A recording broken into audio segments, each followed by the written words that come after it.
Welcome to this video on Python summary part 2. Here we will continue with strings. We'll continue with if statement, while statement, and for statement. So we'll go into strings, go into Visual Studio Code first. We'll create the string ml_tab equals weirdly formatted string here.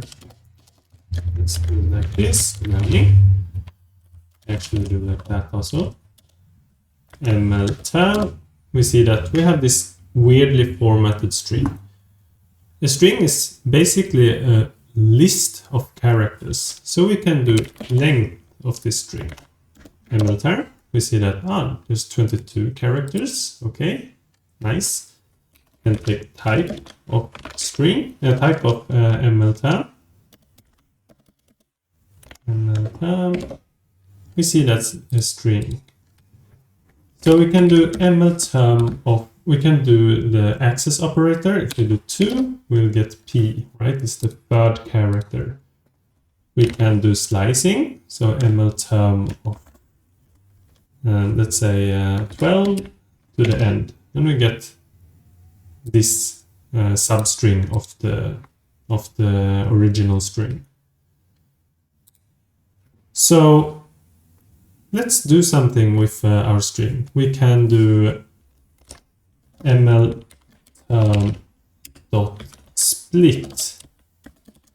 So this will split. On a tuple on a character, a separator character, which we can give it. If we don't give it, it will split on space. So if we do this, we see that we have supervised and we have learning. As it becomes a list of two strings. It becomes a list of all the strings which can be separated with the space in this case.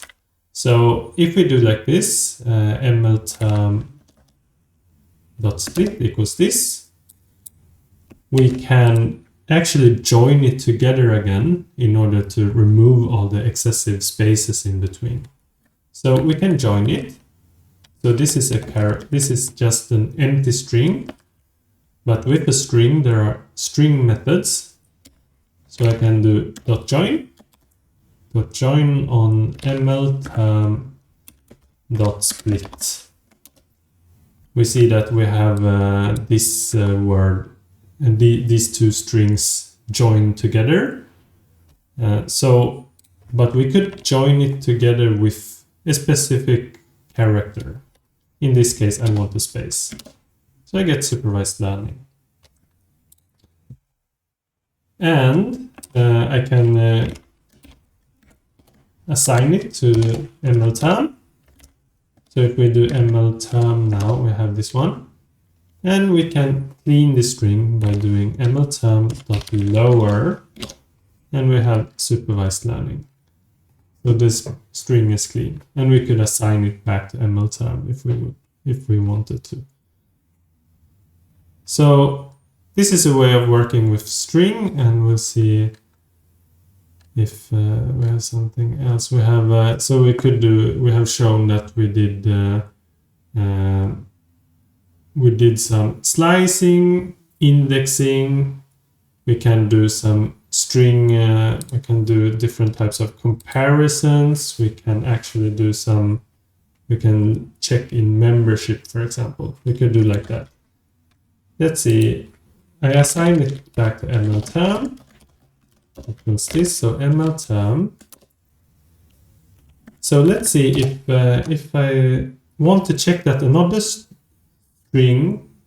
is a substring of this particular string. For example, learning. Let's see. How come? Learning in ml_term. This is true. So this string learning, it's a substring of ml_term. However, is learning like this with large capital L, is it the term in ml_term? Is it a substring? It is not. we see that because it has a small lowercase letter here, while this is uppercase. So we can also do some string addition, concatenation. For example, we have neural as a string. We could add it with network, and we see it becomes neural network. This is strange. I think it's a bug in my color theme. That's why it shows it with a darker color. But actually, it's the same here. It should be this color. But there's some bug in this color theme. I can do some space in between, and we see we have neural network. We have neural plus network. We could add another string. Let's say artificial neural network, like this. Then we get the, so we have concatenated strings here. Concatenating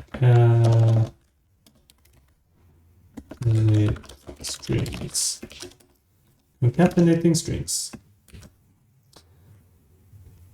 Okay, I will ask you, what will this become? 5 plus 5. You might think it becomes 10. No, it's string concatenation, so it becomes 55 in strings. So 5 plus 5 in strings, they just put them together. How about 4 plus 2 in strings? So we have an integer plus a string. Is this possible? No, it's not possible. We have different types. So we have one that is int, one that is string. So plus operator is an unsupported operand here. How about we take 4 times 2? What will happen? Well, it repeats it. So the string gets repeated 4 times. So when we do multiplication, we repeat the string. We can also do 2 times 4. Becomes the same. So it's reverse. Yeah, you use the 4, the integer before in the first one, and then you use the integer in the end. So if we have, for example, machine learning times 4, then we get machine learning times 4. As simple as that. So this is actually same if you use a normal list. For example, I have a list of 42, or I take 4, and I times 4, what will happen? Well, I get a list of four numbers. So this list, it gets repeated. Similar here with the string. We have the string gets repeated a certain amount of time. And for string comparison, we could do, it's similar as before. So you have, for example, 8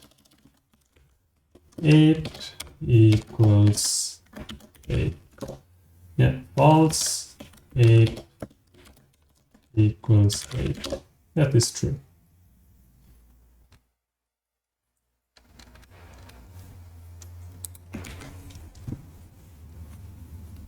Yes.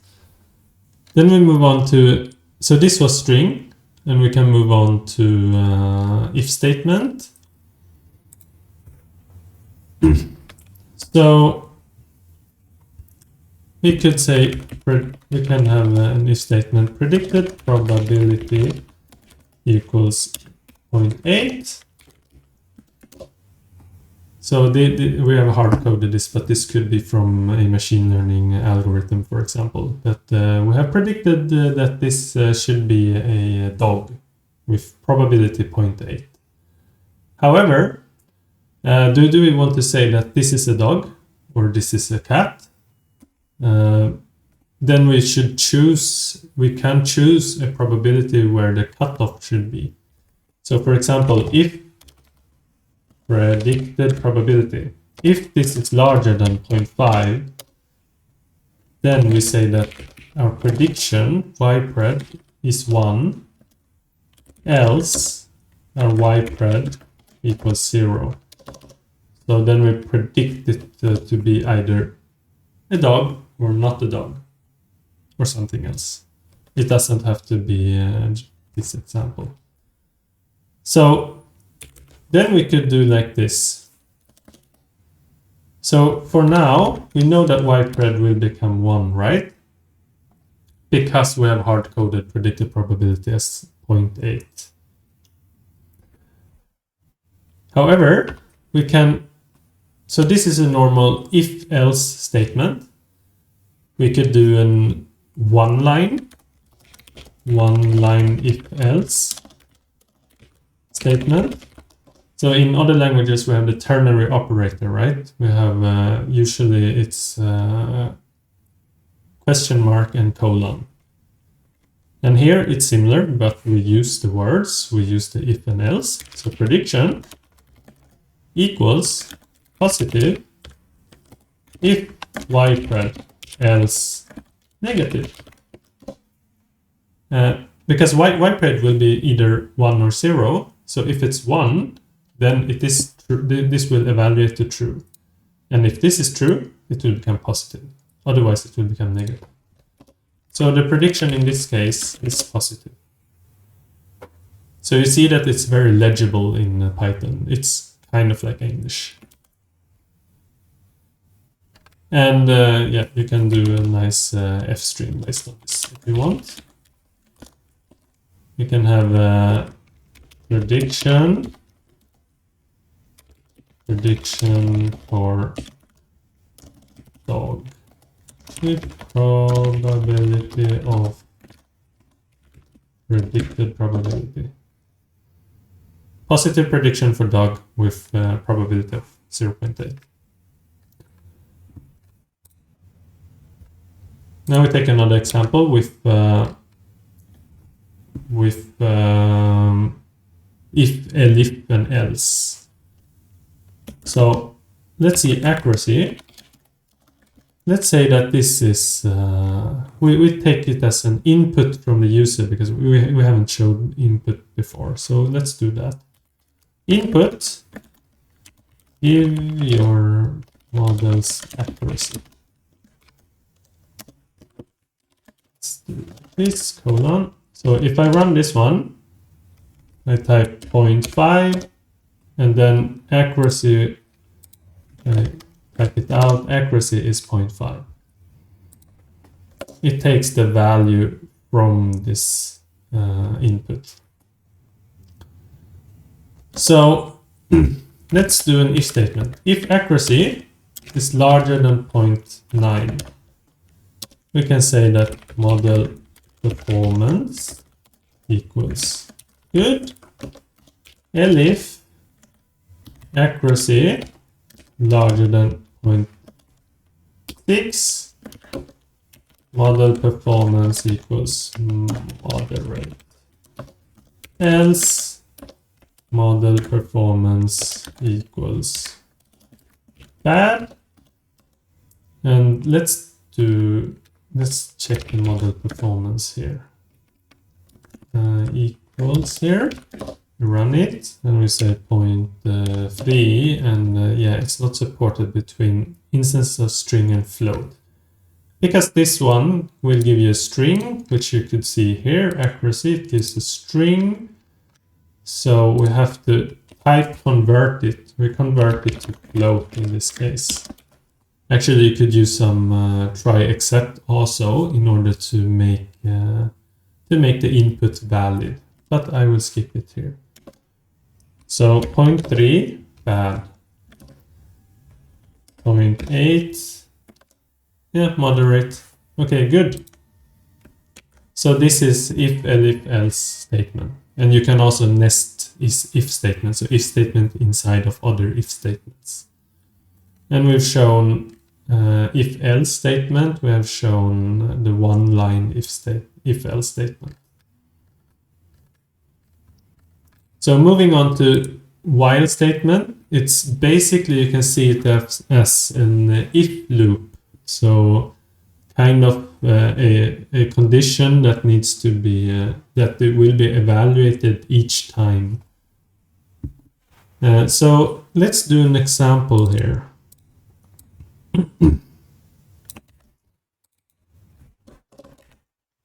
Example, oil leakage.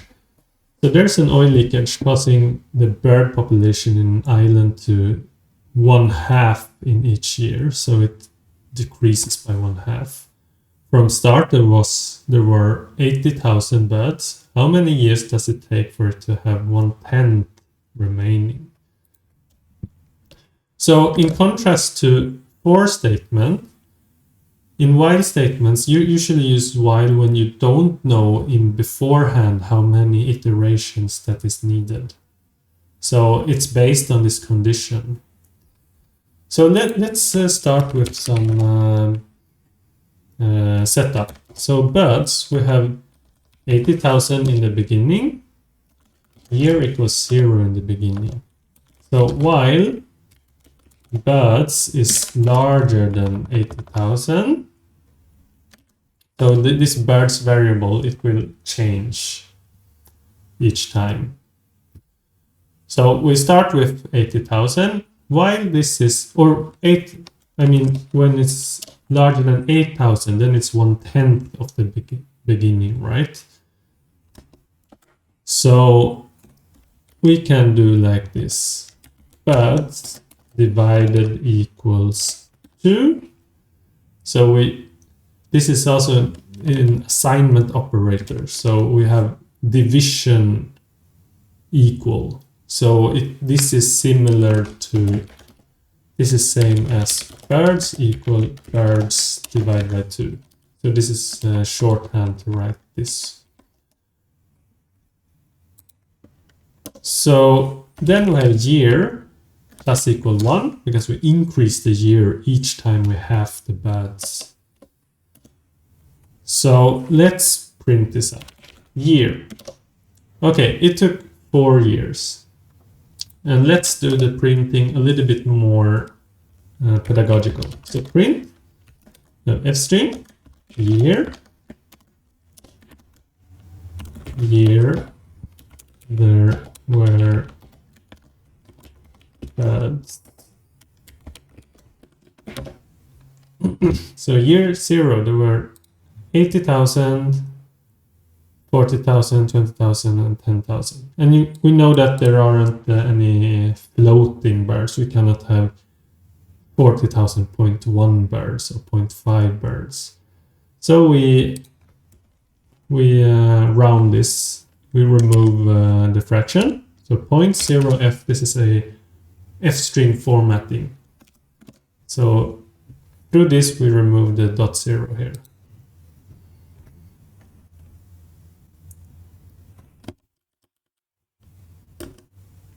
So in the end, let's print this out. It takes years for birds to have 1/10 remaining.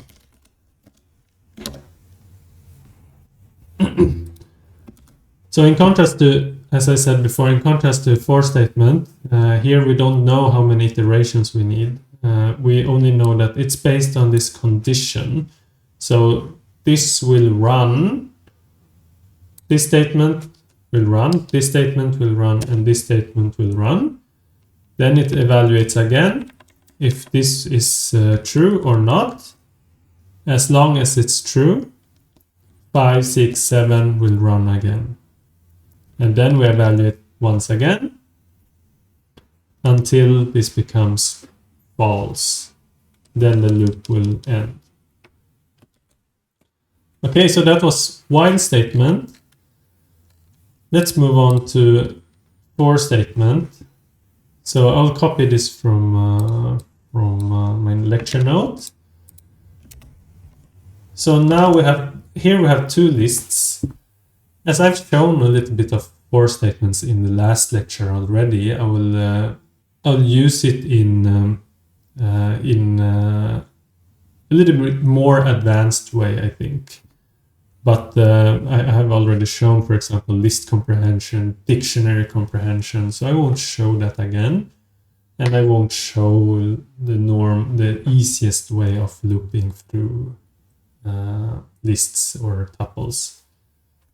But here we have two lists. So if I want to have the abbreviations for abbreviation in unsupervised abbreviations, print abbreviation. So we get this. So now I loop through the list. So this abbreviation variable, this iteration variable will take each of the values here, and then I'll print it out. If I want to loop through both these lists together, I'll do for abbreviation, comma, let's say algorithm in zip, unsupervised, let's see, unsupervised abbreviations, comma, oh, I've chosen some long names, it doesn't matter. For this, I print abbreviation, and I print the algorithm like this. We can do F string, make it look a little bit nicer.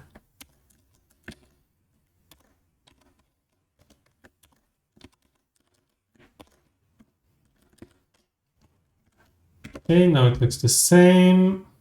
And do some formatting, colon 15. Oh, like this, yes. Okay, now it looks a little bit better with some formatting. So what I did here was I looped through, I think I've shown this in the last lecture already, but when I showed it, it was in the dictionary comprehension. So here is not. So we have abbreviation will take each value of unsupervised abbreviations. Algorithm will take each value of unsupervised algorithms.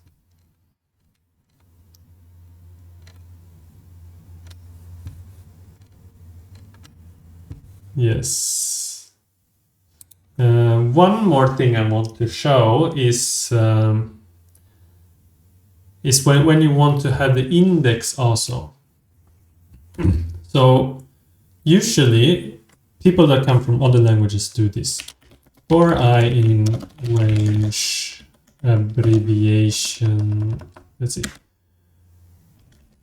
unsupervised abbreviations, and then we take the length of this one. Print I comma abbreviation. Let's see. No, I comma unsupervised abbreviations of I. So this is very common that other languages use this type of construct. However, don't do this. Don't do this. This is not Pythonic. It's not idiomatic Python. If you want to do it Pythonic, you can do it like this. For I comma abbreviation in enumerate. So this enumerate will give us an enumerate object, which has both the number, and it has it has the iteration variable, and it has the item, the element from the collection. So let's do an unsupervised abbreviation like this. Print I comma abbreviation like this, and we have the same. And actually, I will copy this one. And if we want to start from another number, for example, I want to start from 1. I can do comma 1 like this, and we start from 1 here. That's very, very cool. Yes. So for this, I want to leave this video and see you in the next video where we'll go through more of Python functional. Thank you. Bye.